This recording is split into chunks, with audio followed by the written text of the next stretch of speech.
گرامی قدر احباب، آج ہم جس مجلس میں موجود ہیں اس کو قرآن سے نسبت ہے، اور تعلیم قرآن یہ سب سے افضل تعلیم ہے۔ ویسے تو بہت سارے اعمال فضیلت والے ہیں، نماز کی اپنی جگہ فضیلت ہے، روزے کی اپنی جگہ فضیلت ہے، حج کی اپنی جگہ فضیلت ہے، زکوٰۃ کی اپنی جگہ فضیلت ہے، صدقہ و خیرات کی اپنی جگہ فضیلت ہے، ذکر فکر کی اپنی جگہ فضیلت ہے، جہاد اپنی جگہ فضیلت رکھتا ہے، سارے اعمال فضیلت والے ہیں۔ آئیے مصطفیٰ کریم صلی اللہ علیہ وآلہ وسلم کی بارگاہ سے یہ اس سوال کا جواب لیتے ہیں۔ آقا ساری اعمال فضیلت والے ہیں، لیکن سب سے زیادہ فضیلت والا عمل کون سا ہے؟ میرے آقا کریم صلی اللہ علیہ وسلم ارشاد فرماتے ہیں، جس کا مفہوم ہے کہ سب سے فضیلت والا عمل جو ہے وہ قرآن سیکھنا ہے اور قرآن سکھانا ہے۔ ان افضلکم من تعلم القرآن وعلمہ، فرمایا تم میں سے سب سے افضل ہو، تم میں سے سب سے افضل وہ ہے جو قرآن سیکھتا ہے اور قرآن سکھاتا ہے۔ آج کے اس مادہ پرستی کے دور میں کوئی وزیر کو بہتر کہتا ہے، کوئی مشیر کو بہتر کہتا ہے، کوئی امیر کو بہتر کہتا ہے، کوئی وزیر اعلیٰ وزیر اعظم کو بہتر کہتا ہے، کوئی سرمایہ دار کو بہتر سمجھتا ہے، کوئی بزنس مین کو بہتر کہتا ہے۔ اللہ کے رسول فرماتے ہیں تمہارے یہ سارے خیالات باطل ہیں۔ خیرکم من تعلم القرآن وعلمہ، تم میں سے سب سے بہتر وہ ہے جو قرآن سیکھتا ہے اور قرآن سکھاتا ہے۔ وہ سب سے بہتر۔ کتنی حوصلہ افزا حدیث مبارکہ، ہمارے ایمان کو اور بڑھانے میں، ہمارے کام میں اور زیادہ جذبہ پیدا کرنے میں، اور زیادہ ہمت پیدا کرنے والی اللہ کے رسول کی نظر میں، اللہ کی نظر میں بہتر وہ جو قرآن سیکھتا ہے اور قرآن سکھاتا ہے۔ اللہ کا شکر ہے، اللہ کریم کا جتنا بھی شکر ادا کریں، سر سجدے میں رکھ کر صبح و شام اس کی کبریائی کے ترانے بولتے رہیں، پھر بھی ہم شکر ادا نہیں کر سکتے۔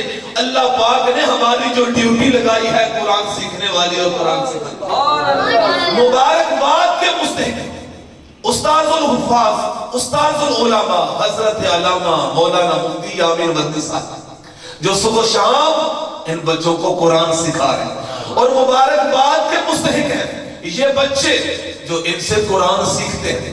سارا دن قرآن پاک کی صدائیں بلند ہوتی رہتی ہیں۔ میں آپ کو بتاؤں، آپ نے بڑی مرتبہ سنا ہے، ایک حرف قرآن کا پڑھیں 10 نیکیاں ملتی ہیں، 10 درجے بلند ہوتے ہیں، 10 گناہ معاف ہوتے ہیں۔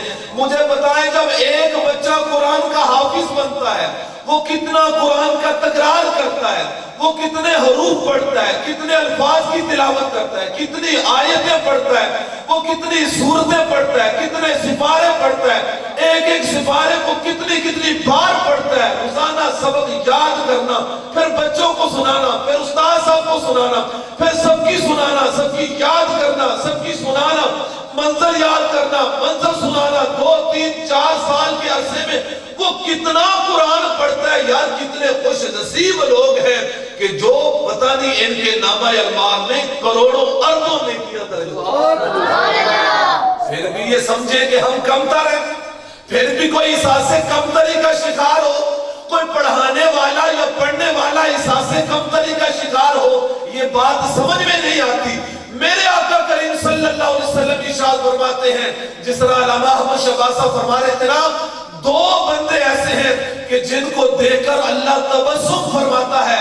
مجھے یہ حدیث شریف یاد آ رہی تھی، میرے آقا کریم صلی اللہ علیہ وسلم ارشاد فرماتے ہیں 2 بندے ایسے ہیں جن پر رشک کیا جا سکتا ہے، قابل رشک 2 بندے ہیں۔ آقا کی بارگاہ میں پوچھا جاتا ہے آقا کون سے ہیں جن پر رشک کرنا جائز ہے؟ میرے آقا فرماتے ہیں ایک وہ بندہ جسے اللہ نے مال دیا ہے اور وہ مال کو اپنی ذاتی خواہشات میں صرف نہیں کرتا، بلکہ اللہ کے دیے ہوئے مال کو صبح و شام اللہ کی راہ میں صدقہ کرتا ہے۔ اللہ پاک کا وہ بندہ ایسا ہے جس پر رشک کرنا جائز ہے۔ میں مبارک دیتا ہوں محترم وڑائچ صاحب کو، وڑائچ برادران کو، وقار صاحب کو، دیگر ان کے احباب کو۔ اللہ پاک نے کتنا سونا اور ستھرا کام ان سے لے لیا ہے۔ اللہ نے ان کو مال دیا ہے اور انہوں نے یہ مال حرام کاموں میں صرف نہیں کیا، غلط کاموں میں صرف نہیں کیا۔ انہوں نے کبڈی کے میچوں پہ نہیں لگایا، کتوں کی لڑائیوں پہ نہیں لگایا، خسروں اور کنجروں کی لڑائیوں پہ نہیں لگایا۔ انہوں نے اپنا مال دین اسلام کے لیے لگایا ہے، اس دینی مدرسے پر لگایا ہے۔ اللہ کی عزت کی قسم اتنا بڑا عمل ہے، اگر پڑھانے والوں کو اجر مل رہا ہے تو جنہوں نے انتظام کیا ان کو نہیں اجر ملے گا؟ یقیناً ان کو بھی بہت زیادہ اجر ملے گا۔ میں آپ کو بتاؤں جب ایک عمارت تعمیر ہوتی ہے اس میں کتنے کردار ہوتے ہیں۔ اس میں جناب کوئی اینٹیں لاتا ہے، کوئی اینٹیں اٹھاتا ہے، کوئی جناب مسالہ بناتا ہے، کوئی جناب بنیادیں کھودتا ہے، کوئی نقشہ بناتا ہے، کوئی جناب جو ہے وہ مزدوری کرتا ہے اور کوئی اینٹیں لگاتا ہے۔ ایک عمارت بنانے میں کتنے کردار ہوتے ہیں، اگرچہ سب سے زیادہ کردار معمار کا ہوتا ہے۔ ہم سمجھتے ہیں سب سے بڑا کردار بچوں کے حفظ قرآن میں، ان نونہالوں کی تربیت میں علامہ یامین مفتی مدنی صاحب کا ہے، لیکن ان کے ساتھ ساتھ والدہ کو بھی یہ اعزاز ہے، والدہ کو بھی ثواب جاتا ہے، والد کو بھی ثواب جاتا ہے۔ اور جناب جنہوں نے انتظام کیا، مدرسہ بنایا، جو فنڈ دے رہے ہیں، جو تعاون کر رہے ہیں، جو محبت کر رہے ہیں، جو حوصلہ افزائی کر رہے ہیں، سب ہی سب کے ثواب کے مستحق ہیں۔ اللہ پاک سب کو جزائے جزیل عطا فرمائے۔ میں حدیث شریف مکمل کروں، میرے آقا کریم صلی اللہ علیہ وسلم ارشاد فرماتے ہیں دو بندوں پر رشک کرنا جائز ہے۔ ایک وہ بندہ کہ جسے اللہ نے مال دیا اور وہ اپنا مال صبح و شام اللہ کی راہ میں لٹاتا ہے، اور فرمایا دوسرا بندہ، یہ آپ کے لیے، یہ بچوں کے لیے، یہ استاذہ کے لیے، علماء کے لیے، حاملین قرآن کے لیے۔ دوسرا میرے آقا کریم صلی اللہ علیہ وسلم نے ارشاد فرمایا جسے اللہ تبارک تعالیٰ نے قرآن کی دولت دی ہے اور وہ صبح و شام قرآن کی تلاوت کرتا ہے، قرآن سیکھتا ہے اور سکھاتا ہے، وہ بندہ بھی قابل رشک ہے۔ اور ایک اور فرمان رسول، کیونکہ علامہ یامین مدنی صاحب یہ احادیث بھی بچوں کو حفظ کرا رہے ہیں، قرآن پاک بھی الحمدللہ حفظ کروا رہے ہیں، احادیث نبویہ بھی حفظ کروا رہے ہیں۔ اور جب چھوٹے چھوٹے بچوں کی وہ احادیث والی ویڈیو ہمارے پاس پہنچتی ہے، دل خوش ہوتا ہے، یار ایک نکر پہ بیٹھا ایک مرد مجاہد، ایک مرد کلندر ایک نکر پہ بیٹھ کر کس طرح نبی کے دین کی خدمت کرتا ہے، نبی کے فرمان پڑھا رہا ہے، اللہ کے فرمودات حفظ کروا رہا ہے۔ تو مجھے یہ حدیث شریف یاد آ رہی ہے، میرے آقا کریم صلی اللہ علیہ وسلم ارشاد فرماتے ہیں جو قرآن میں ماہر، قرآن پڑھنے میں ماہر، علماء کو تو یہ حدیث پر معلوم ہے، میں طلباء کے لیے علماء کو سبق سنا رہا ہوں، فرمایا جو قرآن پڑھنے میں ماہر ہے اس کو مرتبہ کیا ملے گا، اس کو اعزاز کیا ملے گا، اس کو شرف کیا ملے گا؟ فرمایا قیامت کا دن ہوگا جو قرآن پڑھنے میں مہارت رکھتا ہے۔ مجھے علامہ صاحب نے بتایا، ابھی میں سن نہیں سکا کہ بچہ ماشاءاللہ بڑا خوبصورت کلام پڑھتا ہے۔ میں نے کہا علامہ صاحب پڑھانے والے استاد یامین مدنی صاحب کہتے ہیں تو پھر ہم سمجھ سکتے ہیں کہ بچہ ماشاءاللہ بڑا خوبصورت پڑھتا ہوگا، قرآن میں مہارت رکھتا ہوگا۔ جب استاد مہارت رکھتے ہیں تو پھر علامہ صاحب بھی مہارت یہ رکھتے ہیں۔ تو جو قرآن میں ماہر ہے، میرے آقا فرماتے ہیں قیامت کے دن اللہ تعالیٰ اسے پتہ کس کا ساتھ عطا فرمائے گا؟ اللہ تعالیٰ اسے معظم انبیاء کا اور محترم فرشتوں کا ساتھ عطا فرمائے گا۔ سبحان اللہ، قربان جائے یار، کتنا اعزاز ہے یار، کتنا شرف ہے۔ ہمیں قیامت کے دن اللہ کے نبیوں کا ساتھ مل جائے، حضرت آدم علیہ السلام، حضرت نوح علیہ السلام، حضرت شیش، حضرت عیسیٰ، حضرت موسیٰ، حضرت داؤد، حضرت سلیمان اور نبی آخر زمان کا ساتھ مل جائے اور معزز اور مکرم فرشتوں کا ساتھ مل جائے، کتنے شرف کی بات ہے۔ اور پھر میرے آقا فرماتے ہیں کہ جو قرآن رک رک کے پڑھتا ہے، جس کی زبان میں لکنت ہے یا زبان موٹی ہے، اسے بھی پریشان ہونے کی ضرورت نہیں ہے، اسے بھی جناب غمزدہ ہونے کی ضرورت نہیں ہے کہ میں ماہر نہیں ہوں، میں روانگی سے نہیں پڑھ سکتا، میں اس تسلسل کے ساتھ نہیں پڑھ سکتا۔ فرمایا جو رک رک کے پڑھتا ہے، جس کی زبان میں لکنت ہے، اللہ پاک اسے دگنا ثواب عطا فرمائے۔ اس اس لیے گرامی قدر احباب سارے کلام جتنے بھی احباب نے پڑھے، نیازی صاحب کا کلام ہے، ظہوری صاحب کا کلام ہے، پیر مہر علی کا کلام ہے، سیدی اعلیٰ حضرت کا کلام ہے، امیر اہل سنت کا کلام، سارے کلام اپنی جگہ پہ بجا، لیکن سب سے افضل کلام تو میرے رب کا کلام ہے۔ آج ہم وہ کلام نہیں پڑھتے۔ آج ہمارے نعت خواں بھی آتے ہیں اور کہتے ہیں بالکل نیا کلام۔ میں نے کہا وہ پرانا کلام، وہ جو اللہ نے نازل فرمایا، اپنے محبوب پہ نازل فرمایا، وہ بھی کبھی ہم پڑھ لیں، وہ بھی نہیں دوستوں پڑھتے۔ وہ جب بھی پڑھیں تب بھی نیا، جب بھی پڑھیں پھر لیدہ سے نئی لذت دیتا ہے، نیا سکون دیتا ہے، نئی تسکین دیتا ہے۔ اس لیے گرامی احباب ہم قرآن پڑھنے والے بن جائیں۔ آج امت رسول کی تنزلی اور پستی کی وجہ یہ ہے، امت رسول نے قرآن کو چھوڑ دیا ہے، نبی کی امت نے قرآن کو چھوڑ دیا ہے۔ اس وجہ سے نبی کی امت پریشان ہے، اس وجہ سے دنیا میں ذلیل و رسوا ہے۔ وہ کسی نے کہا تھا کہ اے قوم جو ذلت و پستی میں گر چکی ہو، آج بھی علم کا تاج اور آج بھی عظمت کا تاج تمہارے سروں پہ سج سکتا ہے، بشرط دیکھیں کہ تم قرآن کی قیادت قبول کر لو، تم قرآن کی قیادت قبول کر لو۔ اللہ قرآن عظیم ارشاد فرماتا ہے اِنَّا نَحْنُ نَزَّلْنَا الذِّكْرَ وَإِنَّا لَهُ لَحَافِظُونَ، ہم ہی اس قرآن کو نازل کرنے والے ہیں، ہم ہی اس کی حفاظت کرنے والے ہیں۔ یہ وہ کتاب ہے جس کو کوئی بدل نہیں سکتا۔ کفار نے کوشش کی، بڑی کوشش کی، سپارے، صورتیں، آیتیں، حروف تو دور کی بات ہے، اور زبر زیر پیش میں کوئی کمی نہیں کر سکے، کوئی کمی نہیں کر سکتے۔ اسی لیے کسی نے کہا ہے کلام، وہ ایک شعر میرے ذہن سے نکل گیا، قرآن نہ بدلا جائے گا، بدلے گا زمانہ لاکھ مگر قرآن نہ بدلا جائے گا، ہے قول محمد قول خدا، فرمان نہ بدلا جائے گا، بدلے گا زمانہ لاکھ مگر قرآن نہ بدلا جائے گا۔ بڑی کوشش کی کفار نے، لیکن قرآن کو نہ بدل سکے۔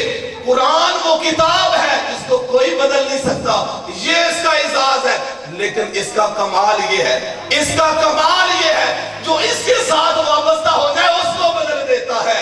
اس کو کوئی نہیں بدل سکتا، قرآن کو کوئی نہیں بدل سکتا، لیکن قرآن کا کمال یہ ہے جو اس کے ساتھ وابستہ ہو جائے اس کو بدل دیتا ہے۔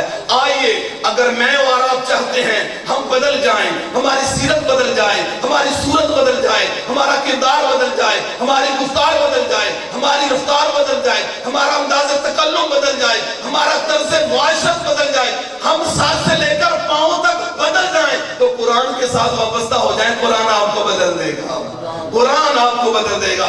اس لیے دوستو ضرورت اس چیز کی ہے ہم قرآن کو اپنی زندگیوں میں نافذ کریں۔ میں اپنی بات کو ختم کروں۔ ایک انگریز کی بنائی ہوئی کتاب ہے، ایک انگریز نے کتاب بنائی ہے، اسے ہم کہتے ہیں فیس بک، اور ایک خالی کی نازل کردہ کتاب ہے قرآن عظیم، جو انگریز کی بنائی ہوئی فیس بک ہے۔ ہمارا کتنا وقت اس پہ صرف ہو رہا ہے، صبح و شام، دن رات، فیس بک، ساری رات فیس بک پہ بے حیائی کے مناظر دیکھتے رہتے ہیں، فیس بک پہ اتنا وقت گزرتا ہے۔ اے کاش ہم کتاب اللہ کی طرف آ جائیں، ہم کلام اللہ کی طرف آ جائیں، اس کی تلاوت کریں۔ یار 15 گھنٹے میری ملت کا جوان فیس بک کو دے رہا ہے اور 15 منٹ قرآن پڑھنے کے لیے تیار، 15 منٹ قرآن کی تلاوت کرنے کے لیے تیار، رات دیر تک موبائل پہ نظریں جمائے رکھنا، اور صبح جب اٹھنا اور اٹھ کر سب سے پہلے موبائل دیکھنا کہ ہمیں کون سا ہمارے دوستوں نے پیغام بھیجا ہے۔ میں کہا کبھی کملے صبح اٹھ کر یہ بھی دیکھا ہوتا خالق نے ہمیں کون سا پیغام، کبھی کتاب اللہ کو بھی دیکھا ہوتا، کبھی کلام اللہ کو بھی دیکھا ہوتا۔ آج ہمیں کوئی مکتوب بھیجے، ہم اس کے مکتوب کو پکڑ کر سینے سے لگائیں، اس کو چومیں، آنکھوں سے لگائیں، اس سے محبت کا اظہار کریں، لیکن اس مکتوب کو اسی طرح رکھ دیں۔ کچھ دیر کے بعد وہ پوچھے خط بھیجنے والا میں نے مکتوب بھیجا تھا، تم نے پڑھا ہے؟ ہم کہیں نہیں جی، ہم نے چوما تھا، ہم نے آنکھوں سے لگایا تھا، سینے سے لگایا تھا، تعظیم کی تھی، عزت کی تھی، محبت کا اظہار کیا تھا، عقیدت کا اظہار کیا تھا، لیکن ہم نے پڑھا نہیں۔ تو مجھے بتائیں خط بھیجنے والا خوش ہوگا کہ تم نے تعظیم کی؟ وہ کہے گا یہ کیسی تعظیم، تم نے مکتوب پڑھا ہی نہیں۔ اسی طرح یہ جو قرآن ہے یہ خالق کا مخلوق کے نام مکتوب ہے، یہ خط ہے. ہم چومتے بھی ہیں، ہم محبت بھی کرتے ہیں، ہم آنکھوں سے بھی لگاتے ہیں، لیکن دوستو ہم قرآن پڑھتے نہیں. سمجھنا تو دور کی بات، ترجمہ تفسیر تو دور کی بات، پڑھنے سے بھی ہم گئے ہیں. مجھے آپ سب، ہم سب اپنا محاصرہ کریں، ہم سب اپنا محاسبہ کریں. مجھے بتائیں پورا سال گزر جاتا ہے، ہم میں سے کون ہے جس نے ایک مرتبہ بھی قرآن کی پوری تلاوت ہے؟ سوچنے کی اس سے بات پھر بس میں 2-3 منٹ میں اپنی بات ختم کروں. پھر دوستو جب ہم قرآن سے دور رہتے ہیں، سجدوں کے نور سے دور رہتے ہیں، برکتیں ہمارے گھر میں نہیں ہوتی، رحمتیں ہمارے گھر میں نہیں ہوتی. سارا دن فلمیں چلتی رہتی ہیں، ڈرامے چلتے رہتے ہیں، دکانوں پر بھی، گھروں میں بھی بے حیائی کے مناظر چلتے رہتے ہیں، شطرنج چلتی ہے، تاش چلتی ہے، لوڈو چلتی ہے، غیبتیں ہوتی رہتی ہیں، چغلیاں ہوتی رہتی ہیں، گانے چلتے رہتے ہیں، فلمیں چلتی رہتی ہیں. پھر کہتے ہیں رزق میں برکت نہیں، پھر کہتے ہیں کامیابی نہیں، پھر کہتے ہیں تنگی معاش ہے. پھر پتہ کیا کہتے ہیں؟ پھر کہتے ہیں پتہ نہیں کسی نے کچھ کر دیا. اینا ہمسایاں دا بیڑا گھر کوئی ہی نہیں کچھ کیتا ہے، اینا رشتہ داراں دا بیڑا گھر کوئی ہی نہیں کوئی کالا پیلا کیتا ہے. اور میں نے کہا کسی نے کچھ نہیں کیا، کسی نے کالا پیلا کچھ نہیں کیا. یہ جو کچھ کیا ہے ہم نے اپنی جانوں پر خود ہی ظلم کیا ہے، ہم نے خود ہی ظلم کیا ہے. جس گھر میں سارا قرآن نہ کھلتا ہو اور قرآن کے اوپر جناب گرد جمی ہو اور جالے لگے ہوں اور جانوروں کی بیٹیں پڑی ہوں، اور جس گھر میں قرآن نہ کھلتا ہو، نبی کا فرمان نہ ہوتا ہو، درود و سلام نہ پڑھا جاتا ہو اور سجدوں کے مصلے آباد نہ ہو، اور جس گھر میں درود نہ ہو، جس گھر میں قرآن نہ ہو، نماز نہ ہو، اس گھر میں پھر برکت ہوگی، اس گھر میں نحوست ہوگی. پھر الزام دوسروں کو دیتے ہیں. نہیں دوستو، کسی نے کچھ نہیں کیا، ہم نے خود ہی اپنی جانوں کا بیڑا گھر کیا ہے، اپنے گھروں کو خود ہی برباد کیا. اللہ کا قرآن فرماتا ہے وَمَا أَصَابَكُم مِّن مُّصِيبَةٍ فَبِمَا كَسَبَتْ أَيْدِيكُمْ وَيَعْفُو عَن كَثِيرٍ. اللہ فرماتا ہے جو مصیبت تمہیں پہنچتی ہے یہ تمہارے ہاتھوں کی کمائی ہے، کسی نے نہیں کچھ کیا، یہ تمہارے ہاتھوں کی کمائی ہے. ہم اپنے کیے ہوئے جرموں کو دوسروں کے ہاتھوں میں ڈال دیتے ہیں. فرمایا یہ تمہارے ہاتھوں کی کمائی ہے، بہت کچھ تو اللہ معاف کر دیتا ہے. اگر ہر جرم پہ وہ حساب لیتا تو ہم سانس نہ لے سکتے تھے. بہت کچھ تو وہ معاف کر دیتا ہے. لیکن جو بھی تنگی ہے، جو بھی پریشانی ہے، جتنے بھی مسائل ہیں، اس کی وجہ قرآن سے دوری ہے، اس کی وجہ نبی کے فرمان سے دوری ہے، اس کی وجہ سجدوں سے دوری ہے. اس لیے آؤ قرآن کے دامن کو تھام لو. میں بچوں سے بھی یہی کہوں گا، آپ بڑے خوش نصیب ہیں. والدین سے بھی کہوں گا آپ بڑے خوش نصیب ہیں. پھر باتوں سے باتیں نکل آتی ہیں. ایک اور بات سن لیں، آج جب بچہ مدرسہ میں جاتا ہے تو کیا کرتا ہے، اس کے مدرسہ جانے کا انداز کیا ہوتا ہے؟ وہ گھر سے وضو بناتا ہے، پھر اپنا سپارہ لیتا ہے یا قاعدہ لیتا ہے یا نماز لیتا ہے، اپنے سینے پہ لگا کے وہ مدرسے کی طرف چلتا آتا ہے. دوسری طرف ایک بچہ سکول جاتا ہے یا کالج جاتا ہے، اس نے اپنا بستہ، اپنا بیگ اپنی پشت پہ لٹکایا ہوتا ہے، اپنی پیٹھ کے پیچھے اس نے کتابیں رکھی ہوتی ہیں اور وہ جناب کشاں کشاں سکول کی طرف جاتا ہے، کالج کی طرف جاتا ہے. دونوں بچے اپنے اپنے انداز میں پڑھنے جاتے ہیں.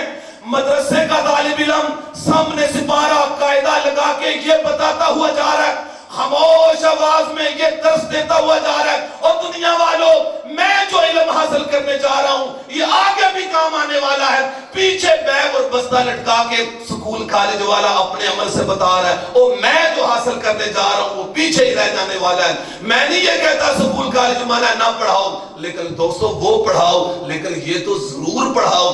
آج افسوس کی بات یہ ہے ہمارے نوجوان بڑی بڑی ڈگریاں حاصل کر لیتے ہیں، لیکن اللہ کی قسم ان کو کلمہ بھی صحیح پڑھنا نہیں آتا. یہ بھی نہیں پتا کہ دور کہاں پڑھنا ہے اور گھر کہاں پڑھنا ہے، اور غسل کا نہیں پتا، وضو کا نہیں پتا، جنازے کا نہیں پتا. اور یقین جانیں کئی مرتبہ جنازہ جب پڑھیں تو جناب وہ ہاتھ اٹھا رہے ہوتے ہیں، دوسروں کی طرف سے وہ نگاہ پھیر پھیر کے دیکھ رہے ہوتے ہیں. اور عید کی نماز میں جو لوگوں کا حال ہوتا ہے وہ سب کے سامنے ہے. تکبیریں کب کہنی ہے، کوئی تکبیر کہہ رہا ہے، کوئی رکوع میں جا رہا ہے. ہماری قوم دین سے بہت دور ہو چکی ہے. اس لیے یہ بڑے خوش نصیب ہیں بچے کہ جن کو اللہ پاک نے اپنے دین کے لیے چن لیا، اور بڑے خوش نصیب ہیں والدین، اور بڑے خوش نصیب ہیں ان کے استاذہ اور منتظمین جنہوں نے یہ خوبصورت ماحول ترتیب دیا. آج علامہ یامین مدنی صاحب کے اس چمن میں آ کر بڑی خوشی ہوئی. ان کی کلیوں کو اور مہکتی ہوئی کلیوں کو اور خوشبودار پھولوں کو دیکھا، ان کی تربیت، ان کے نظام، ان کے ماحول کو دیکھا، بڑا قلبی سکون ہوا۔ اللہ کا شکر ہے اس گئے گزرے دور میں بھی کچھ دوست گھٹنا ٹیک کر بیٹھے ہوئے ہیں کہ انشاءاللہ اگر ہواؤں کا یہ زور ہے کہ ہم نے چراغ بجھانے ہیں، لیکن کچھ ایسے بھی ہیں جو کہتے ہیں کہ نہیں تم اپنا زور لگا لو، ہم نے چراغ جلانے ہیں، ہم نے جلانے ہیں، انشاءاللہ جلا کے رہیں گے۔ ٹھیک ہے، جو ہوگا جس کی قسمت میں ہوگا جل جائے گا۔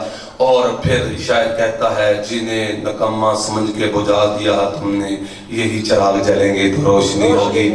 اور والدین اپنی کمزور، اپاہج اور کند ذہن بچوں کو مدرسہ میں لاتے ہیں۔ میں قربان جاؤں ان استاذہ پر، یہ ان کو ایسا پالش کرتے ہیں زمانے کا امام بنا دیتے ہیں، ان کو مسلح امامت پہ کھڑے کر دیتے ہیں۔ اللہ پاک ان کو بہت زیادہ برکات دے۔ اور جس بچے نے آج تکمیل حفظ قرآن کی ہے، اللہ پاک اس بچے کو مزید کامیابیاں دے، ان کے والد کو، والدین کو اللہ پاک بہت زیادہ برکات دے۔ آمین بجاہ النبی الامین صلی اللہ علیہ وسلم۔